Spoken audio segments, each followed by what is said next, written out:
ସମ୍ବଲପୁର ମହାନଗର ନିଗମ ଅନ୍ତର୍ଗତ ହୀରାକୁଦ ଖ୍ରୀଷ୍ଟିଆନପଡ଼ା ଜନବସତି ଅଞ୍ଚଳର ରାସ୍ତା ଦୁଇ ପାଖର ଲୋକ ଘର ତିଆରି କରି ରହୁଛନ୍ତି। ରାସ୍ତା କଡ଼ରେ ଅଙ୍ଗନବାଡ଼ି କେନ୍ଦ୍ରକୁ ଛୋଟ ଛୋଟ ପିଲାମାନେ ରାସ୍ତା ପାରି କରି ସ୍କୁଲ ଯାଇଥାନ୍ତି।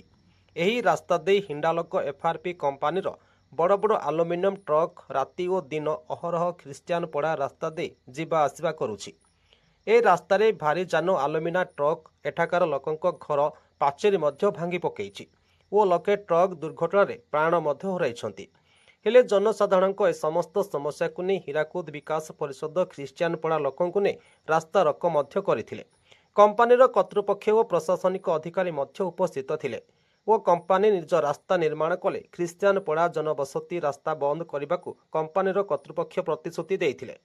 ହେଲେ ଆଜକୁ 3 ବର୍ଷରୁ ଉର୍ଦ୍ଧ୍ୱ ହେଲାଣି କମ୍ପାନୀ ନିଜ ରାସ୍ତା ନିର୍ମାଣ କରିବା ସତ୍ତ୍ୱେ ବି କମ୍ପାନୀ ଖ୍ରୀଷ୍ଟିଆନପଡ଼ାର ଜନବସତି ରାସ୍ତାରେ କମ୍ପାନୀ ଜବରଦସ୍ତି ଟ୍ରକ୍ ଚଳାଇବାର ଦେଖିବାକୁ ମିଳିଛି। ଆଗାମୀ ଦିନ ନିଜ ନିର୍ମାଣ ରାସ୍ତାରେ ଯଦି କମ୍ପାନୀ ନିଜ ଟ୍ରକ୍ ନ ଚଳାଇବ ତେବେ ହୀରାକୁଦ ବିକାଶ ପରିଷଦ ଖ୍ରୀଷ୍ଟିଆନପଡ଼ା ଜନସାଧାରଣଙ୍କୁ ନେଇ ଆନ୍ଦୋଳନ କରାଯିବ ବୋଲି ବିକାଶ ପରିଷଦ ସାଧାରଣ ସମ୍ପାଦକ ଫିଲିପ କୁମାର କହିଛନ୍ତି। ପ୍ରଶାସନିକ ଅଧିକାରୀ ଓ ହିଣ୍ଡାଲୋକ ମୁଖ୍ୟଙ୍କୁ ଦାବିପତ୍ର ଦେଇଛନ୍ତି। ହୀରାକୁଦରୁ bureau report, Star News Odisha.